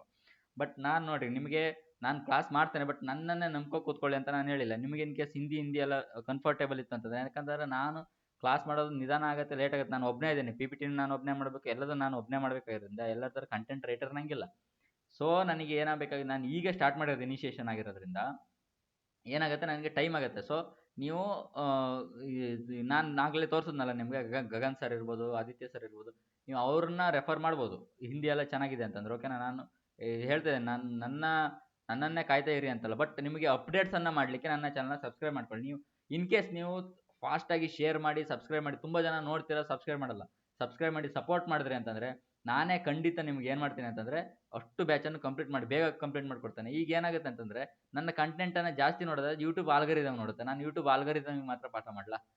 ಸೊ ಅದಕ್ಕೊಂದು ಸೆನ್ಸ್ ಇರಲ್ಲ. ತುಂಬ ನನಗೆ ಇನ್ ಕೇಸ್ ಸಪೋರ್ಟ್ ಸಿಗುತ್ತೆ, ತುಂಬ ಜನ ನೋಡ್ತಾ ಇದ್ದಾರೆ ಅಂತಂದಾಗ ನಾನು ಅವಾಗ ಏನು ಮಾಡ್ಬೋದು, ನಿಮಗೆ ಹೆಲ್ಪ್ ಮಾಡ್ಬೋದು. ನಾನು ಕೂಡ ಅವ್ರ ಕಂಟೆಂಟನ್ನು, ನನ್ನ ಹತ್ರ ಸಿಕ್ಕಾಪಟ್ಟೆ ಅಷ್ಟು ಕಂಟೆಂಟ್ ಇದಿದೆ, ಅದನ್ನ ಪಾಠ ಮಾಡ್ಬೇಕಷ್ಟೇ ನಾನು. ಓಕೆನಾ? ಹೆಲ್ಪ್ ಮಾಡ್ತೇನೆ. ಈಗ ನೋಡಿ, ಸೆಕ್ಷನ್ ಟೈಮಲ್ಲಿ ನಿಮಗೆ ಒಂದು ಸಿಂಪಲ್ ಅಡ್ವೈಸ್ ಅಂತಂದರೆ, ಮ್ಯಾಥ್ಸಲ್ಲಿ ನೀವು ಏನು ಮಾಡಿ ಅಂತಂದರೆ, ಮ್ಯಾಥ್ಸಿಗೆ 15 ನಿಮಿಷ ಇದೆ ಅಲ್ವಾ, 15 ನಿಮಿಷ ಇದೆ. ಈಗ ಸೆಲೆಕ್ಷನ್ ಪೋಸ್ಟಿಂಗ್ ಮಾತ್ರ ಹೇಳ್ತೇನೆ. ನೆಕ್ಸ್ಟ್ ನೋಡ್ರಿ, ಸಿ ಜಿ ಎಲ್ಲು, ಜಿ ಡಿ ಪ್ರತಿಯೊಂದಕ್ಕೂ ಇಂಪ್ಲಿಮೆಂಟ್ ಆಗೇ ಆಗುತ್ತೆ, ಫಿಕ್ಸ್. ಈ ವರ್ಷ ಅಥವಾ ನೆಕ್ಸ್ಟ್ ವರ್ಷಕ್ಕೆ, ಈ ವರ್ಷ ಆಗುತ್ತೆ, ನೆಕ್ಸ್ಟ್ ವರ್ಷಕ್ಕಂತೂ ಇಂಪ್ಲಿಮೆಂಟ್ ಆಗೇ ಆಗುತ್ತೆ. ಹೇಳೋಕ್ಕಾಗಲ್ಲ, ಈ ವರ್ಷ ಸಿ ಜಿ ಎಲ್ ನೋಟಿಫಿಕೇಶನಲ್ಲಿ ಬಂದರೂ ಬರ್ಬೋದು. ಸೊ 15 ನಿಮಿಷ ಇದೆ ಅಂತಂದರೆ ನಿಮಗೆ ಅದನ್ನು ನಾನು ಒಂದು ಮಾಕ್ ಟೆಸ್ಟ್ ಅಟೆಂಡ್ ಮಾಡಿ ಯಾವ ಥರ ಅಂತ ನಾನು ಹೇಳ್ಕೊಡ್ತೇನೆ. ನೆಕ್ಸ್ಟ್ ನೀವು ಚಾನಲ್ ಸಬ್ಸ್ಕ್ರೈಬ್ ಮಾಡ್ಕೊಂಡು ಮಾಡಿದರೆ ಮಾತ್ರ ನಾನು ವೀಡಿಯೋಗಳನ್ನು ಮಾಡ್ತೇನೆ. ಓಕೆನಾ? ನೀವು 15 ನಿಮಿಷ ಇರುತ್ತೆ ಅಂತಂದರೆ 10 ನಿಮಿಷದಲ್ಲಿ ನೀವು ಏನು ಮಾಡ್ಬೇಕಂತಂದರೆ, ನಿಮಗೆ ಎಕ್ಸಾಕ್ಟ್ ಒಂದು ಕ್ವಶನ್ ಬರುತ್ತೆ. ಕ್ವಶನ್ ಬಂದ ತಕ್ಷಣ ನೀವು ಅದನ್ನು ನೋಡ್ತೀರಾ. ಕ್ವಶನ್ ನೋಡಿದ ತಕ್ಷಣ ನಿಮ್ಗೆ ತಕ್ಷಣ ಆನ್ಸರ್ ಹೊಳಿತು, ಇನ್ನೇನು ಸೆಕೆಂಡ್ ಯೋಚನೆ ಮಾಡೋದೇ ಕೆಲಸ ಇಲ್ಲ. ಅಂಥ ಕ್ವಶನ್ ಮಾತ್ರ ಮುಟ್ಟಿ ಇದು ಮಾಡಿರಿ. ಫಸ್ಟ್ 25 ಕ್ವಶನ್ ನೀವು 10 ನಿಮಿಷದಲ್ಲಿ ಮುಗಿಸ್ಬೇಕು. ಅಂತಂದರೆ 25 ಕ್ವಶನ್ ಮಾಡೋದಲ್ಲ, ಆ 25 ಕ್ವಶನಲ್ಲಿ ಒಂದು 10 ಕ್ವಶನ್ ಮಾಡಿರಿ. 25 ಕ್ವಶನ್ 10 ಕ್ವಶನ್ ಮಾಡಿರಿ. ಏನೋ 10 ಕ್ವಶನ್ ಮಾಡಿರಿ, 10 ನಿಮಿಷದಾಗ ಎಂಡ್ ಮಾಡಿರಿ. ಓಕೆನಾ? 10 ನಿಮಿಷದಲ್ಲಿ 10 ಕ್ವಶನ್ ಆ್ಯಕ್ಚುಲಿ ಇದು ಫಸ್ಟ್ ರೌಂಡ್ ಅಲ್ಲ, ಆ್ಯಕ್ಚುಲಿ 15 ಕ್ವಶನ್ ಮಾಡಲೇಬೇಕು. 15 ಕ್ವಶನ್ ಮಾಡೋದು ಹೇಗೆ ಅಂತ ನಾನು ಹೇಳ್ತೀನಿ. 10 ನಿಮಿಷದಲ್ಲಿ 15 ಕ್ವಶನ್ ಮಾಡಿರಿ. ಓಕೆನಾ? 10 ನಿಮಿಷದಲ್ಲಿ 15 ಕ್ವಶನನ್ನು ನೀವು ಮಾಡ್ಬೋದು. ಆ್ಯಕ್ಚುಲಿ ಎಸ್ ಎಸ್ ಸಿ ಎಲ್ಲ ಹೇಗಿರುತ್ತೆ ಅಂದರೆ, ಲಾಸ್ಟ್ 5 ಕ್ವಶನ್ ಮಾತ್ರ ಡಿಫಿಕಲ್ಟ್ ಇರುತ್ತೆ, ಅದನ್ನು ಸ್ಕಿಪ್ ಮಾಡಬೇಕಾಗತ್ತೆ ನೀವು. ಓಕೆನಾ? 15 ಕ್ವಶನನ್ನು ನೀವು ಮಾಡಿರಿ ಫಸ್ಟ್ ಟೇಕಲ್ಲಿ. ನೆಕ್ಸ್ಟ್ ಇನ್ನು 5 ನಿಮಿಷ ಉಳಿದಿರುತ್ತಲ್ಲ, 5 ನಿಮಿಷದಲ್ಲಿ ಆ್ಯಕ್ಚುಲಿ ಡಿಫಿಕಲ್ಟಿ ಕ್ವಶನ್ ಇರುತ್ತಲ್ಲ, 2ನೇ ಸರಿ ಬಂದಿರ್ತೀರಲ್ವ, ನಿಮಗೆ ಇನ್ನೂ 5 ಕ್ವಶನನ್ನು ಮಾಡ್ಬೋದು ನೀವು. ಅಲ್ಲಿ 15, ಇಲ್ಲಿ 5, ಟೋಟಲ್ 20 ಕ್ವಶನನ್ನು ಮಾಡ್ತೀರಾ. 20 ಕ್ವಶನ್ ಸೆಕ್ಷನ್ ಟೈಮರ್ ಇದ್ದು ನೀವು 20 ಕ್ವಶನ್ ಮಾಡಿ ನಿಯರ್ಲಿ 40 ಹತ್ತಿರ ಮಾರ್ಕ್ಸ್ ತಗೊತೀರ ಅಂತಂದ್ರೆ ಇಟ್ ಈಸ್ ಎಕ್ಸ್ಟ್ರೀಮ್ಲಿ ಗುಡ್. ಓಕೆನಾ? ಎಕ್ಸ್ಟ್ರೀಮ್ಲಿ ಗುಡ್ ಇದು. ಓಕೆ? ಸೊ ಹೀಗೆ ಇದನ್ನು ನೀವು ಸ್ಟ್ರಾಟಜೈಸ್ ಮಾಡಬೇಕು. ನಾನದು ಎಕ್ಸಾಕ್ಟಾಗಿ ಮಾಕ್ ಟೆಸ್ಟನ್ನೇ ಅಟೆಂಡ್ ಮಾಡಿ ಅದನ್ನು ಹೇಗೆ ನೀವು ಯೂಸ್ ಮಾಡಬೇಕು ಆ ಪ್ಲ್ಯಾನನ್ನು ಅಂತ ನಾನು ಬೇಕಾದ್ರೆ ಹೇಳ್ಕೊಡ್ತೇನೆ. ಜಿ ಡಿಗೂ ಕೂಡ ನಿಮ್ಗೆ 100% ಆಗಿ ನಾನು ಆಗಲೇ ಹೇಳಿದೆ ನಿಮಗೆ, ಜಿ ಡಿಗೆ ನಾವೆಲ್ಲ ಹೇಗೆ ಟೈಮೆಲ್ಲ ಯೂಸ್ ಮಾಡ್ತಿದ್ವಿ ಅಂತೇಳಿ. ಇದೇನು ಹೋಗ್ತಾ ಇಲ್ವಲ್ಲ. ಜಿ ಡಿಯು ಕೂಡ ಸೆಕ್ಷನ್ ಟೈಮರ್ ಇಂಟ್ರೊಡ್ಯೂಸ್ ಆಗುತ್ತೆ, ಆದಷ್ಟು ಬೇಗ ನೋಡ್ಕೊಳ್ಳಿ. ಓಕೆನಾ? ಅದೇ ಥರ ಪ್ರಾಕ್ಟೀಸ್ ಮಾಡೋದನ್ನ ಕಲ್ತ್ಕೊಳ್ಳಿ, ಸ್ಪೀಡಪ್ ಮಾಡ್ಕೊಳ್ಳಿ. ದಯವಿಟ್ಟು ನೀವು ಸುಮ್ಮನೆ ಫಲಾನ ಡಿಮ್ಕಾನ ಸರ್ ಹತ್ರ ಇದು ಮಾಡ್ತಿದ್ದೀರಲ್ಲ, 1, 2, 3 ಲೈನು, 4 ಲೈನು, 2 ಲೈನ್ ಅಂದ್ಕೊಂಡು, ನಿಜವಾಗ್ಲೂ ಯೂಸ್ ಆಗಲ್ಲ. ಸೆಂಟ್ರಲ್ ಗೌರ್ಮೆಂಟ್ ಹೆಂಗೆ ಸ್ಟಡಿ ಮಾಡ್ತಾರೋ ಆ ಅಪ್ರೋಚನ್ನೇ ಕಲೀರಿ. ಸೆಂಟ್ರಲ್ ಗೌರ್ಮೆಂಟಿಗೆ ಏನು ಅಪ್ರೋಚ್ ಬೇಕೋ ಆ ಅಪ್ರೋಚ್ ಇಲ್ಲದೆ ನೀವು ಸ್ಟೇಟ್ ಗೌರ್ಮೆಂಟ್ ಅವ್ರ ಅಪ್ರೋಚ್ ತಗೊಂಡು ನೀವು ಸೆಂಟ್ರಲ್ ಗೌರ್ಮೆಂಟ್ನ ಕ್ಲಿಯರ್ ಮಾಡೋಕ್ಕಾಗಲ್ಲ. ಅದಕ್ಕೋಸ್ಕರನೇ ನೋಡಿ, ನಮ್ಮ ಕಟ್ ಆಫ್ ಇವತ್ತಿಗೂ ಕೂಡ ಅಷ್ಟೊಂದು ಚೆನ್ನಾಗಿ ಪಾಠ ಮಾಡೋರಿದ್ದಿದ್ರೆ ಆ್ಯಕ್ಚುಲಿ ಎಷ್ಟು ಜನ ಸ್ಟಡಿ ಮಾಡ್ತಿದ್ದಾರೆ ಎಸ್ ಎಸ್ ಸಿ ಜಿ ಡಿಗೆ, ಅದಕ್ಕಿದಕ್ಕಲ್ಲ, ಅಷ್ಟು ಚೆನ್ನಾಗಿ ಅವ್ರೇನಾದ್ರು ಪಾಠ ಮಾಡಿದ್ರೆ ನಮ್ಮ ಕಟ್ ಆಫ್ ಇವತ್ತು 130ಗೆ ಹೋಗಿರ್ತಿತ್ತು. ಹೋಗಲಿ 120, 100 ಆ್ಯಂಡ್ 110 110 ದಾಟಿರ್ತಿತ್ತು. ಓಕೆನಾ? ನಮ್ಮ ಕಟ್ ಆಫ್ ಅಂತಂದರೆ ಅವಾಗ ನಾವು ಏನಾಗುತ್ತೆ, ನಾವು ಯು ಪಿ ಬಿಹಾರದವ್ರಿಗೆ C G L, C H S L ಎಲ್ಲದರಲ್ಲೂ ನಾವು, ಆಮೇಲೆ ಆರ್ ಆರ್ ಬಿ, ಮೇಯ್ನಾಗಿ ಆರ್ ಆರ್ ಬಿಗೆ ಅವ್ರು ಬಂದು ಇಲ್ಲ ಹಾಕ್ತಾರಲ್ವ, ಯು ಪಿ ಅವ್ರು ಬಂದು, ಬಿಹಾರದವ್ರು ಬಂದು ನಮ್ಮ ಕರ್ನಾಟಕದಲ್ಲಿ ಹಾಕ್ತಾರೆ ರೈಲ್ವೇದಲ್ಲಿ. ಅವರಿಗೆ ನಾವು ಕಾಂಪಿಟೇಷನ್ ಕೊಡೋಕ್ಕೆ ಆಗಲ್ಲ ನಮ್ಮ ಹತ್ರ. ಅವ್ರ ಕಟ್ ಆಫನ್ನು ಕ್ಲಿಯರ್ ಮಾಡೋಕ್ಕೆ ಆಗಲ್ಲ, ಯಾಕಂತಂದ್ರೆ ಅವ್ರು 130 ಇದ್ದಾರೆ ಜಿ ಡಿಯಲ್ಲಿ. ಅಂತಂದರೆ ಇವ್ರದ್ದು ಇದರಲ್ಲೂ ಯಾವುದರಲ್ಲಿ ಆರ್ ಆರ್ ಬಿಯಲ್ಲೂ ಆಲ್ಮೋಸ್ಟ್ ಆಗಿ ಜಾಸ್ತಿಗೆ ಇರ್ತಾರೆ. ಸೊ ಅವ್ರನ್ನ ನಾವು ಬೀಟ್ ಮಾಡೋದು ಹೇಗೆ ಅಲ್ವಾ? ಒಂದು ನಿಮಿಷ. ಓಕೆ, ಅವರನ್ನು ನಾವು ಬೀಟ್ ಮಾಡೋದು ಹೇಗೆ? ಅವರನ್ನು ಬೀಟ್ ಮಾಡ್ಬೇಕಂತಂದರೆ ಅವ್ರು ಹೇಗೆ ಕಲ್ತಿದ್ರು ಆ ಅಪ್ರೋಚ್ ಇರಬೇಕು. ನಾವು ಇನ್ನು ಜಿ ಡಿಯಲ್ಲಿ ನಮ್ಮ ಹತ್ರ 80 ಇದೆ ಕಟ್ ಆಫ್, ನಾವು 90 ತೆಗಿತಾ ಇದ್ದೇವೆ. ಇಷ್ಟು ಗ್ಯಾಪ್ ಇಟ್ಕೊಂಡು ನಾವು ಅವ್ರ ಹತ್ರ ಆರ್ ಆರ್ ಬಿಲ್ ಕಾಂಪಿಟೇಷನ್ ಮಾಡೋಕ್ಕಾಗದು ಹೌದಾ? ನೀವು ಆರ್ ಆರ್ ಬಿಯಲ್ಲಿ ಕಾಂಪಿಟೇಷನ್ ಮಾಡಬೇಕು ಅಂತಂದರೆ ಆ ಲೆವೆಲ್ಗೆ ನಿಮ್ಮ ಪ್ರಿಪ್ರೇಷನ್ ಇರಬೇಕು. ನೀವು ಅವ್ರ ಕಡೆ ಲಗ್ಗೆ ಇಡಬೇಕು ಇನ್ಮೇಲೆ. ಯು ಪಿ ಬಿಹಾರಕ್ಕೆ ಜಾಸ್ತಿ ಪೋಸ್ಟ್ ಇದ್ದಲ್ಲಿ ನೀವು ಅಪ್ಲಿಕೇಶನ್ ಹಾಕ್ರಿ, ನಮ್ಮ ಸೀಟಿಗೆ ಅವ್ರು ಬರೋದಲ್ಲ, ಅವ್ರ ಸೀಟಿಗೆ ನಾವು ಹೋಗ್ಬೇಕು ಇನ್ಮೇಲೆ. ಅವಾಗ ಏನಾಗುತ್ತೆ ಅಂತಂದರೆ ಅದಕ್ಕೆ ನೀವು ಸರಿಯಾದ ಪ್ರಿಪ್ರೇಷನ್ ಮಾಡಬೇಕಾಗತ್ತೆ. ಕೇವಲ ನೀವು 80-90 ಮಾರ್ಕ್ಸ್ ತೆಗೆದುಕೊಂಡು ನೀವು ಅವರಿಗೆ ಕಾಂಪಿಟೇಷನ್ ಕೊಡೋಕ್ಕಾಗಲ್ಲ. ಯಾಕಂದ್ರೆ ಅವ್ರ ಸ್ಟಡಿ ಆಗಿದೆ. ಯಾಕಂದ್ರೆ ಆ ಸ್ಟಡಿ ನಾನು ಮಾಡಿದ್ದೀನಿ, ನನಗೆ ಗೊತ್ತಿದೆ ಅವ್ರು ಹೇಗೆ ಸ್ಟಡಿ ಮಾಡ್ತಾರೆ, ನಮ್ಮಲ್ಲಿ ಕರ್ನಾಟಕದಲ್ಲಿ ಸೆಂಟ್ರಲ್ ಗೌರ್ಮೆಂಟ್ ಹೇಗೆ ಸ್ಟಡಿ ಮಾಡ್ತಾರೆ ಅಂತ ನನಗೆ ಗೊತ್ತಿದೆ. ಸೊ ಅದಕ್ಕೆ ಅದೇ ಎಕ್ಸ್ಪೀರಿಯನ್ಸಲ್ಲಿ ನಾನು ಹೇಳ್ತಾ ಇರೋದು ಏನಂತಂದರೆ, ನೋಡ್ರಿ ಅಷ್ಟು ಹಿಂದಿ ಸೋರ್ಸ್ ನಂದು. ಅದಕ್ಕೋಸ್ಕರ ಏನಂತಂದರೆ ನಾನು ಆ್ಯಕ್ಚುಯಲ್ ಗೈಡೆನ್ಸ್ ಕೊಡ್ತೇನೆ. ಸಬ್ಸ್ಕ್ರೈಬ್ ಮಾಡ್ಕೊಳ್ಳಿ. ಸಬ್ಸ್ಕ್ರೈಬ್ ಮಾಡಿಕೊಂಡು ಶೇರ್ ಮಾಡಿದ್ರೆ ಮಾತ್ರ ತುಂಬ ಬೇಗ ಇನ್ಕ್ರೀಸ್ ಆಗ್ತಾ ಹೋದರೆ ನನ್ನ ಇದು ಏನು ಎಲ್ರಿಗೂ ರೀಚ್ ಆಗ್ತಾ ಹೋದ್ರೆ, ನಾನು ತುಂಬ ಜನಕ್ಕೆ ರೀಚ್ ಆಗಬೇಕಲ್ಲ. ಫಸ್ಟ್ ಆಫ್ ಆಲ್ ನಾನು ಈಗ ಸ್ಟಾರ್ಟ್ ಮಾಡಿರೋದು, ರೀಚ್ ಆಗ್ತಾ ಇಲ್ಲ. ರೀಚ್ ಆದರೆ ಮಾತ್ರ ನಾನೇನು ಮಾಡ್ತೇನೆ, ನಿಮಗೆ ರೆಗ್ಯುಲರ್ ಆಗಿ ಕಂಟೆಂಟನ್ನು ನಾನು ಪಾಠ ಮಾಡ್ತೇನೆ. ಅವ್ರು ಹಿಂದಿಯವ್ರು ಮಾಡೋದನ್ನೇ ಎಕ್ಸಾಕ್ಟ್ ಆಗಿ, ಓಕೆನಾ? ಇಲ್ಲಿ ಕನ್ನಡದವ್ರ ಜೊತೆಗೆ ನಿಜವಾಗ್ಲೂ ಸೋರ್ಸ್ ಇಲ್ಲ. ನೀವು ಇದನ್ನೇ ಇಟ್ಕೊಂಡು ನೆಕ್ಸ್ಟ್ ಸೆಕ್ಷನ್ ಟೈಮರ್ ಬಂತು, ನಾವು ಸೆಕ್ಷನ್ ಕ್ಲಿಯರ್ ಮಾಡೋದು ಹೇಗೆ, ಈಗ ಇದು ಸೆಲೆಕ್ಷನ್ ಪೋಸ್ಟ್ ಎಕ್ಸಾಮಲ್ಲಿ ಕ್ಲಿಯರ್ ಮಾಡೋದು ಹೇಗೆ, ಆರ್ ಆರ್ ಬಿ ಕ್ಲಿಯರ್ ಮಾಡೋದು ಹೇಗೆ. ಅವ್ರು ಹೇಳ್ತಾರೆ ಸಿಕ್ಕಾಪಟ್ಟ ಪೋಸ್ಟ್ ಇದ್ದಾವೆ. ಆ್ಯಕ್ಚುಲಿ ಎಸ್ ಎಸ್ ಜಿ ಡಿಲಿ 50,000 ಪೋಸ್ಟ್ ಕರೀತಾರೆ. ಆ್ಯಕ್ಚುಲಿ ನಿಮಗೆ ಎಲಿಜಿಬಲ್ ಇರೋದು 300 ಪೋಸ್ಟ್, ಓಕೆನಾ? 300 ಪೋಸ್ಟ್ ಮಾತ್ರ ಕರ್ನಾಟಕದವ್ರಿಗೆ ಎಲಿಜಿಬಲ್ ಇರೋದು. ಸೊ ಹಾಗಾಗಿ ಕರ್ನಾಟಕದವ್ರು ಇಲ್ಲಿ ಏನಾಗುತ್ತೆ, ಬರೀ ಕರ್ನಾಟಕದವ್ರು ಮಾತ್ರ ಕಾಂಪಿಟೇಷನ್ನು ಎಲ್ಲಿ ಕರ್ನಾಟಕ ಪೋಸ್ಟಿಗೆ ಜಿ ಡಿಯಲ್ಲಿ. ಅದಕ್ಕೋಸ್ಕರ ಏನಾಗುತ್ತೆ, ಕಟ್ ಆಫ್ ಕಡಿಮೆ ನಿಲ್ಲುತ್ತೆ. ನೀವು ನೋಡಿ ಕರ್ನಾಟಕದಲ್ಲಿ ಎಷ್ಟು ಕಾಂಪಿಟೇಷನ್ ಕಡಿಮೆ ಇದೆ ಅಂತ ಸೆಂಟ್ರಲ್ ಗೌರ್ಮೆಂಟಿಗೆ ಎಷ್ಟು ಕಡಿಮೆ ನಿಲ್ತಾ ಇದೆ ನೋಡ್ರಿ. 300 ಪೋಸ್ಟ್ ಆದರೂ ಕೂಡ ಕಟ್ ಆಫು 90, 80 ಅಲ್ವಾ? ನಾರ್ತಲ್ಲಿ 4-5 ಸಾವಿರ ಪೋಸ್ಟ್ ಇದ್ರೂ ಕೂಡ ಅವ್ರದ್ದು 130ಕ್ಕೆ ನಿಲ್ಲುತ್ತೆ ಅಂತಂದ್ರೆ ಅವ್ರು ಯಾವ ರೇಂಜಿಗೆ ಪ್ರಿಪ್ರೇಷನ್ ಮಾಡ್ತಾ ಇದ್ದಾರೆ ನೋಡ್ರಿ. ಅವರಿಗೆ ನೀವು ಟಕ್ಕರ್ ಕೊಡಬೇಕು ಅಂತಂದರೆ ಮುಂದಿನ ದಿನಗಳಲ್ಲಿ ನಿಮಗೆ ರೈಲ್ವೆ ಎಕ್ಸಾಮ್ಗಳು ಬೇಕು ಅಂತಂದರೆ ನಿಮಗೆ ಸರಿಯಾದಂತಹ ಒಂದು ಗೈಡೆನ್ಸ್ ಇರಬೇಕಾಗತ್ತೆ. ಆ ಗೈಡೆನ್ಸನ್ನು ನಾನು ಕೊಡ್ತೇನೆ.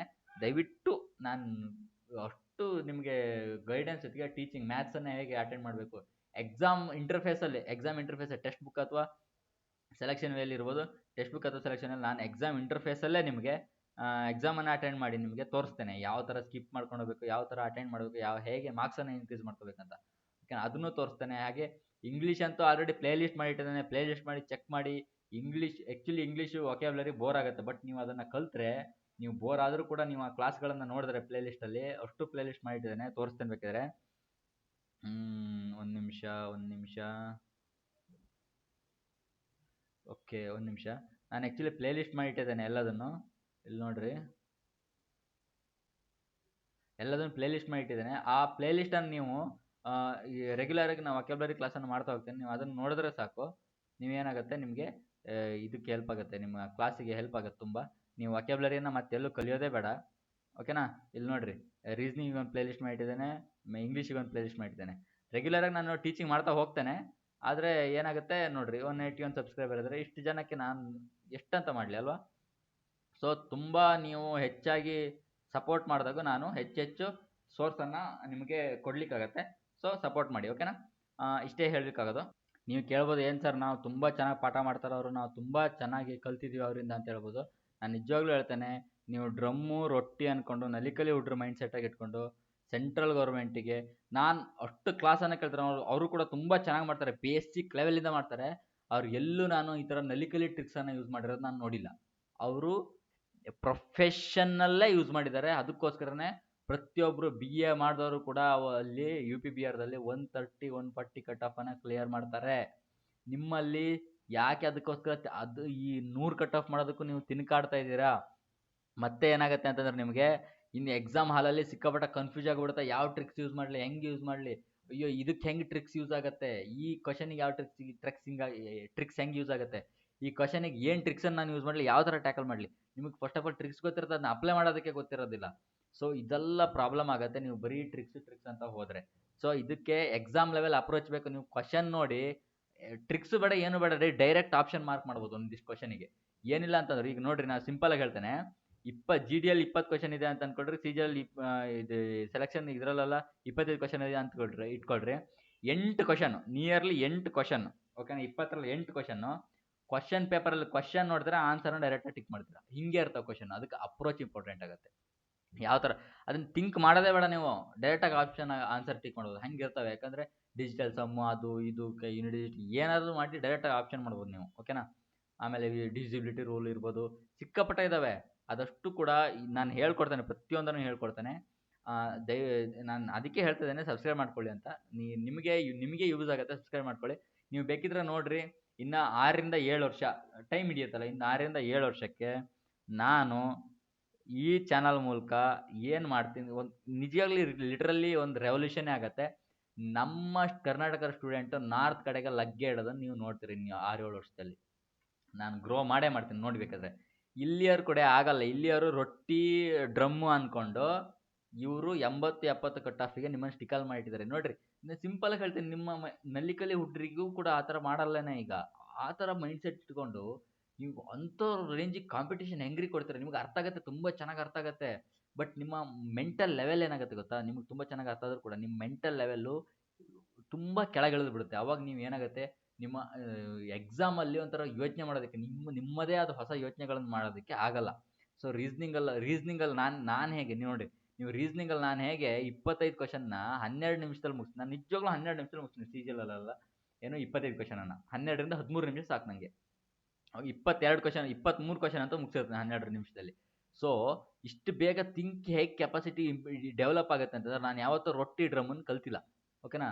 ನಾನು ಎಕ್ಸಾಮ್ ಲೆವೆಲ್ ಅಪ್ರೋಚನ್ನು ಕಲ್ತಿರೋದು. ಹಾಗಾಗಿ ನನಗೆ ಆ ಥಿಂಕಿಂಗ್ ಕೆಪಾಸಿಟಿ ಜಾಸ್ತಿ ಆಗಿದೆ ಮೈಂಡಲ್ಲಿ. ನಿಮ್ಮ ಥಿಂಕಿಂಗ್ ಕೆಪಾಸಿಟಿ ಡೌನ್ ಆಗಿದೆ. ಅದಕ್ಕೋಸ್ಕರ ನಿಮಗೆ ಪಟ ಹೊಳೆಯೋದಿಲ್ಲ ರೀಸನಿಂಗಲ್ಲಿ ಕ್ವಶನ್ಗಳು ಹೆಂಗೆ ಮಾಡೋದು ಅಂತೇಳಿ, ಓಕೆನಾ. ಸೊ ಪ್ರತಿಯೊಂದು ಕೂಡ ಸ್ಪೀಡ್ ಇಂಪಾರ್ಟೆಂಟ್, ನಾನು ಅದನ್ನ ಹೇಳ್ತೇನೆ. ಚಾನಲ್ ಸಬ್ಸ್ಕ್ರೈಬ್ ಮಾಡ್ಕೊಳ್ಳಿ. Thank you. ಅಪ್ಲಿಕೇಶನ್ ಹಾಕೋದ್ರ ಬಗ್ಗೆ ನಾನು ಆಲ್ರೆಡಿ ಹೇಳಿದ್ದೇನೆ ನಿಮಗೆ ಹೇಗೆ ಅಂತೇಳಿ. ಪೋಸ್ಟನ್ನ ಯಾವ ಥರ ಕೊಡ್ತೀರಾ ಅಂತೇಳಿ, ಓಕೆನಾ. ಪ್ರತಿ ರೀಜನಲ್ಲಿ ಯಾವ ರೀಜನಲ್ಲಿ ಇದ್ರೂ ಹುಡುಕಿ ನಿಮಗೆ ಬರುವಂಥ ಪೋಸ್ಟ್ಗಳನ್ನು ಪೋಸ್ಟ್ ಕೋಡ್ ಹಾಕ್ರಿ, ಹುಡುಕ್ರಿ, ಸ್ವಲ್ಪ ಟೈಮ್ ತಗೊಳ್ರಿ, ನೋಡಿರಿ. ಪ್ರತಿಯೊಂದು ಪೋಸ್ಟ್ ಕೋಡ್ನು ನೋಟ್ಸಲ್ಲಿ ಬರ್ಕೊಡ್ರಿ. ಆಮೇಲೆ ಅಲ್ಲಿ ಮೆನ್ಷನ್ ಮಾಡಿದ್ದು ನಿಮಗೆ ಬರುತ್ತಾ ಹಾಕ್ರಿ ಅಪ್ಲಿಕೇಶನ್, ಓಕೆನಾ.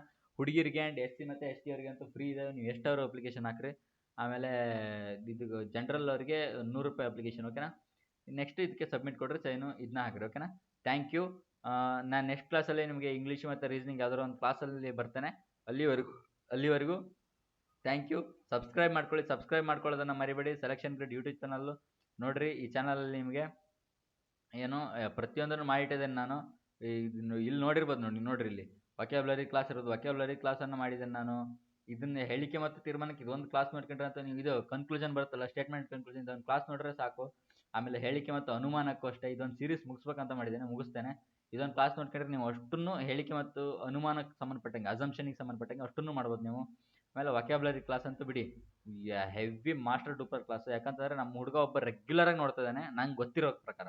ಉಳಿದ್ರಾರು ನಂಗೆ ಗೊತ್ತಿಲ್ಲ, ಒಬ್ಬ ಮಾತ್ರ ರೆಗ್ಯುಲರಾಗಿ ನೋಡ್ತಾ ಇದ್ದಾನೆ. ಅವನು ಆ್ಯಕ್ಚುಲಿ ಅವನಿಗೆ ಮೊದಲು ಸ್ಟಾರ್ಟಿಂಗು ಇಂಗ್ಲೀಷಲ್ಲಿ 1 ಮಾರ್ಕ್ಸ್ 2 ಮಾರ್ಕ್ಸ್ ಬರ್ತಿದ್ದು ಕಂಡ್ರೆ, ಲಿಟ್ರಲಿ 1 ಮಾರ್ಕ್ಸ್ 2 ಮಾರ್ಕ್ಸ್. ಈಗ 20 ಮಾರ್ಕ್ಸಿಗೆ ಹೋಗಿದ್ದಾನೆ. ಇಷ್ಟೇ ಕ್ಲಾಸಿಗೆ 20 ಮಾರ್ಕ್ಸಿಗೆ ಹೋಗಿದ್ದಾನೆ ಅವನು, ಓಕೆನಾ. ಇನ್ನು ಕ್ಲಾಸ್ ಮುಗಿಸ್ತಾ ಹೋದಂಗೆ 40 ಮಾರ್ಕ್ಸ್ ಗ್ಯಾರಂಟಿ ಅವನಿಗೆ, ಓಕೆನಾ. ಸೊ ಸಬ್ಸ್ಕ್ರೈಬ್ ಮಾಡ್ಕೊಳ್ಳಿ. ಸಬ್ಸ್ಕ್ರೈಬ್ ಮಾಡ್ಕೊಳ್ಳೋದ್ರಿಂದ ನಿಮಗೇನು ಪ್ರಾಬ್ಲಮ್ ಆಗಲ್ಲ. ಬಟ್ ನನಗೇನಾಗುತ್ತೆ, ಒಂದು ಮೋಟಿವೇಶನ್ ಸಿಗುತ್ತೆ, ನಾನು ಇನ್ನೂ ಹೆಚ್ಚಿನ ಕ್ಲಾಸನ್ನು ಮಾಡ್ಬೋದು, ಓಕೆನಾ. ಧನ್ಯವಾದಗಳು. ನೆಕ್ಸ್ಟು ಮತ್ತೆ ಕ್ಲಾಸಲ್ಲಿ ಸಿಗ್ತೇನೆ. ನೋಡಿರಿ, ನನ್ನ ಸೆಲೆಕ್ಷನ್ ಅಷ್ಟೇ. ಜೈದೀಪ್ ಸರ್ ಅಂತ ಇಂಗ್ಲೀಷಿಗೆ ಮಾಡ್ಕೊಂಡಿದ್ದೇನೆ. ಇವರೆಲ್ಲ ಹಿಂದಿಲಿ ಮಾಡ್ತಾರೆ, ಓಕೆನಾ. ನಿಮಗೆ ಪ್ರಾಬ್ಲಮ್ ಆಗುತ್ತೆ, ನಾನು ಕನ್ನಡದಲ್ಲಿ ಹೇಳ್ಕೊಡ್ತೇನೆ. Parmar sir, Gagan sir. Subscription ಇದೆ. ಆ್ಯಕ್ಚುಲಿ ಇದು ಯೂಟ್ಯೂಬ್ ಚಾನಲ್ಲು. ನನ್ನ ಒರಿಜಿನಲ್ ಚಾನಲ್ ಬೇರೆ ಇದೆ, ಅಲ್ಲೂ ಕೂಡ ಪೂರ ಇಂಗ್ಲೀಷ್ ಮೀಡಿಯಮ್, ಹಿಂದಿ ಮೀಡಿಯಮ್, ಓಕೆನಾ. ಓಕೆ, ನಿಮಗೆ ತುಂಬ ಚೆನ್ನಾಗಿ ಕಂಫರ್ಟೇಬಲ್ ಹಿಂದಿಯಲ್ಲಿ ಇರ್ತೀರ ಅಂತಂದರೆ ಅವರು ಬೇಕಾದ್ರೆ ಹಿಂದಿ ಸೋರ್ಸನ್ನು ನೀವು ನೋಡಿರಿ, ಓಕೆನಾ. ಧನ್ಯವಾದಗಳು.